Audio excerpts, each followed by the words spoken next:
While you're celebrating Independence Day today, it may not be such a bad idea to give a thought to your financial freedom. Some analysts think we could be headed for a double-dip recession, and it's important to be ready. Kelli Grant from smartmoney.com joins us this morning with 5 tips on how you can fund your pursuit of happiness. Kelli, good morning to you. Good morning. All right, so here's the deal. First off, you want to pay down your debt, but there's a way to do it. You want to go from small to big.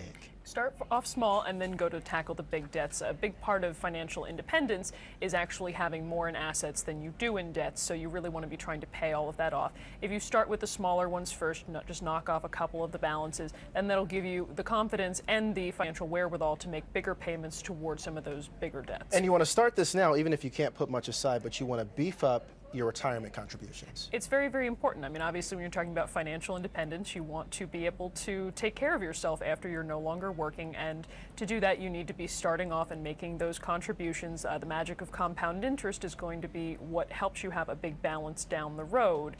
And certainly, if your employer offers some sort of a match, you want to contribute the full amount to get all of that free cash. This can be iffy, handle with delicacy, but negotiate a raise. How? It is a little bit of a hard thing to do still, but we are hearing that some companies are starting to give merit raises again. Timing is really key here. You want to wait until you've done something that's a notable achievement for your company so that your bosses are looking at you in a favorable light.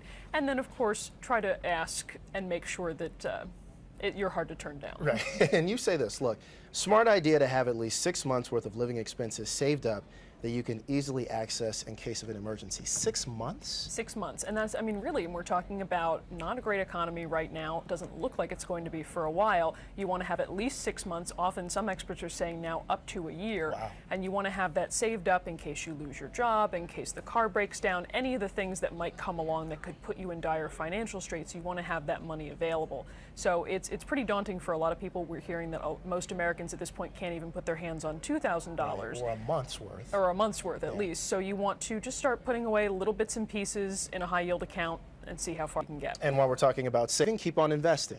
Keep on investing too. Obviously, a lot of the other financial goals we've talked about, those are more important to hit before you start dabbling in the stock market. But when you're talking about returns, we're seeing high yield investments, or high yield savings accounts right now are getting about 1%.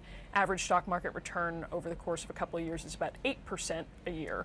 So if you can hit all those other goals, then you want to start looking for a low-cost mutual fund and some other options. All right, Kelli Grant. And before we go, I can't let Kelli off the hook on this one. I got a wonderful email earlier in the week about wearing red, white, and blue on the 4th of July, and Kelli shows up today with no red, white, and blue.